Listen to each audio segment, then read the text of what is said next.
There are new developments as show business continues to consolidate into one singular company. But before we get there, it sounds like Sherry Redstone is ready to sell Paramount, and she wants everybody else who owns a piece to sell it all to Skydance. Let's talk about this huge merger on That Park Place.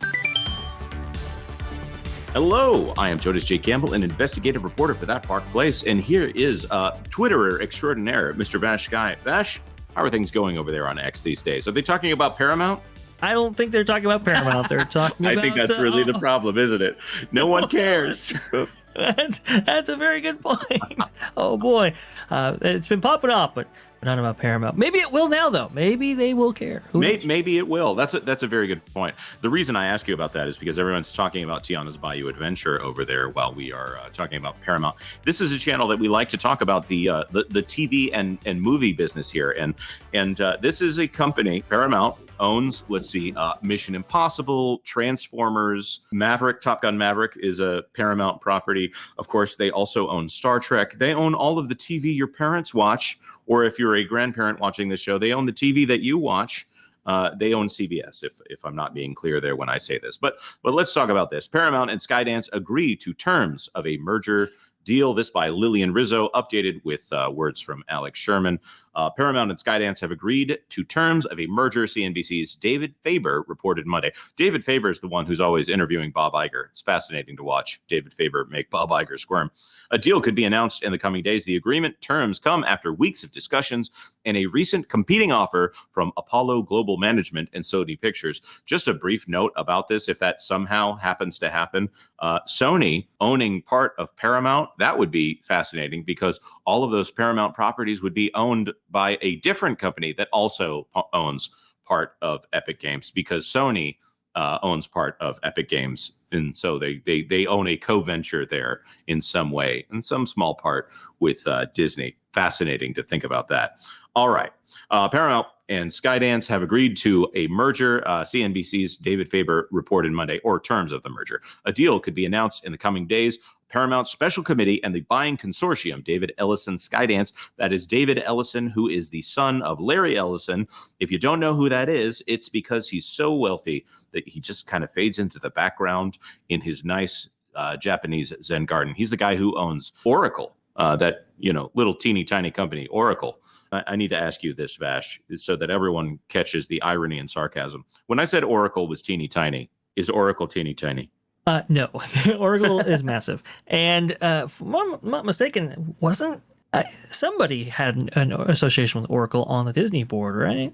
A name comes to mind, but I don't want to say the wrong name because the Disney board is diverse, and I don't want to accidentally confuse one of them and people think that I'm confusing them because they're diverse. This is the landmines we have to navigate when Disney tries to put up fake diversity. This is backed by private equity firms. Redbird Capital and KKR agreed to terms. The deal is awaiting sign-off from Paramount's controlling shareholder, Sherry Redstone, who owns National Amusements, which owns 77% of Class A Paramount shares, Faber said Monday. So for those of you who are not keeping track at home, Sherry Redstone, the heir to Sumner Redstone, owns 20% or so of Paramount, but owns 80% of the voting rights for Paramount because of the way their stock is structured. The agreement terms come after weeks of discussion and a recent competing offer from Apollo and Sony. We've received the financial terms of the proposed Paramount Skydance transaction over the weekend, and we are reviewing them, said a National Amusement spokesperson. The only thing that National Amusements own, that Paramount doesn't own is, to speak of at least, is about 1,500 theaters, and theaters aren't doing so hot right now. So I don't know. I don't know exactly what the deal is there, if Sherry Redstone will keep some equity or if she is just completely out on this. The deal currently calls for Redstone to receive $2 billion for National Amusements. Skydance would buy out nearly 50% of Class B Paramount shares at $15 apiece, or $4.5 billion, leaving the holders with equity in the new company. Those Class B shares right there, those are the ones that don't have any voting rights, except they can vote whether or not they sell their shares. So they at least have that power. Skydance and Redbird would also contribute $1.5 billion in cash to Paramount's balance sheet to help reduce debt. Vash, do you have anything to add at this moment?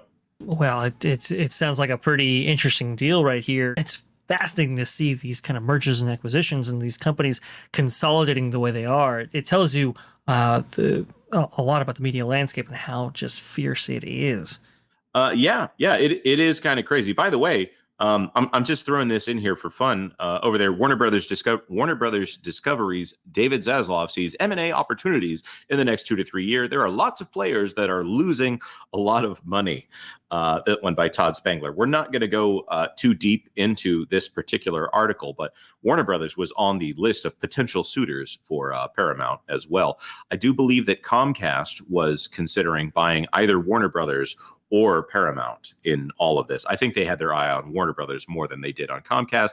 That's just a gut feeling here. So there was a lot of who's going to marry who going on in this whole situation here. I don't mean, especially since it's Sherry Redstone who is deciding this, to make it a thing about marriage, but essentially there's a lot of kissing cousins around here to make it even worse, to use a deep South phrase. I'm allowed to use that, guys. I was born below the Mason-Dixon line. But to go over here to Paramount for just a little bit, right here, the deal is valued at $8 billion, which, by the way, Pixar was bought for $7.4 billion, and they didn't even have TV stations, an increase from the $5 billion offer that was on the table earlier.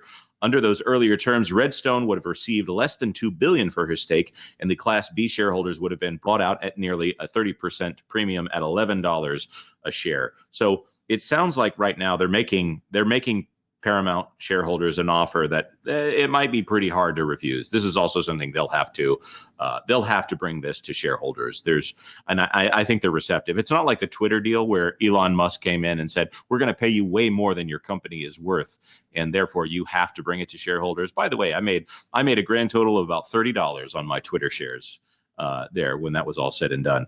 But this one right here, they're offering those Class B shareholders more than what it's worth in order to get David Ellison his own film studio here. By the way, they fired Bob Bakish, that was CEO, right before the shareholders call.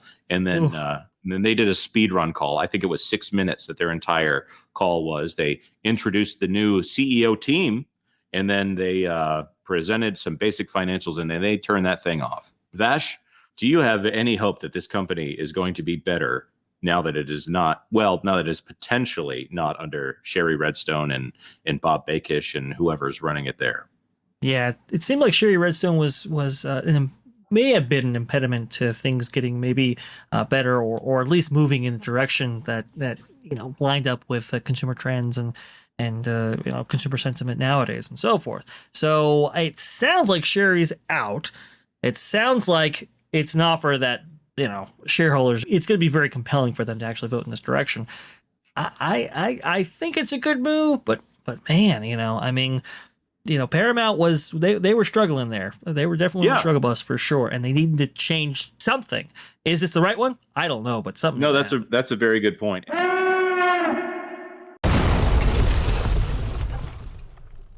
Well, breaking news. We want to do a quick update to this story about Paramount. Paramount did outline a new plan on their shareholders call here, and Paramount leadership team outlines job cuts, streaming JV plans at annual meeting. This by Alex Sherman and Lillian Rizzo. Paramount's leadership team presented a plan at the company's annual shareholder meeting that lays out a future for the company if a sale doesn't happen. Paramount and Skydance have agreed to terms of the merger, but the deal is awaiting sign-off from controlling shareholder Sherry Redstone, and the leadership, comprised of, basically the department heads that were under Bob Bakish, mapped out a plan that includes job cuts and a potential streaming partnership. Here, the current leadership of Paramount Global presented that plan at the shareholders meeting. The three of them here, George Cheeks, Chris McCarthy, and Brian Robbins, collectively the office of CEO, although I think that it's probably Chris McCarthy that's actually the CEO of record when it comes to the SEC, laid out their priorities, including this joint venture and also eliminating $500 million in costs and divesting non-core assets. Okay, no financial advice on this channel. When people announce job cuts, it's generally in order to jazz the stock price. It generally pushes the stock price in the other direction. Of course, the sale at a premium of stock also tends to jazz the stock price a little bit here. So I don't know. I don't know if this is at this point eliminating value for shareholders by saying no, they're actually selling something that's worth more, or if this means that if it's less and they get paid more, they get a premium on their shares. That's a matter of semantics that you guys can debate in the comment section if you want. Paramount has agreed to the framework of the merger terms, so the Class A shares, no problem here.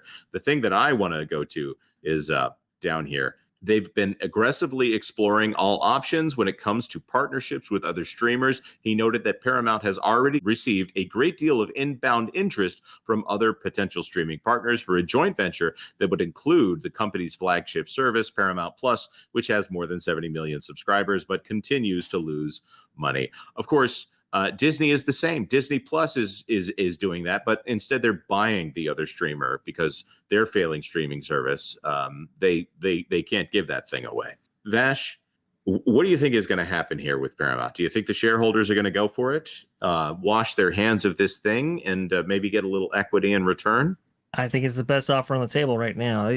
Paramount's been on the downswing a little bit. I think we may have covered that earlier in this video, actually, but yes, they just haven't been very good. They've had all kinds of problems here, and that stock has been slumping there. I understand that they were fielding some other offers and seeing if they can get picked up by, maybe Sony or somebody else, maybe even Warner Brothers Discovery, but it seems like they're all, they all have their plans right here. It seems like Skydance is going to be the route to go. We detailed earlier in this video the complexities of this deal, and it really all makes sense. So I think they're going to go for this. I think so. If I had Paramount stock, which I'm not going to reveal whether or not I had Paramount stock, I think I would probably go for this. I would want to cash out and find out what's going on with the new company.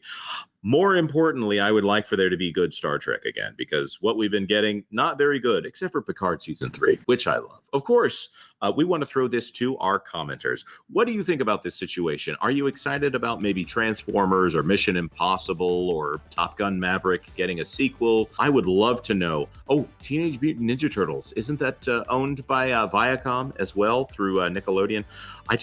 I want to see good entertainment on the screen again, and somebody's got to do it. Disney's not doing it.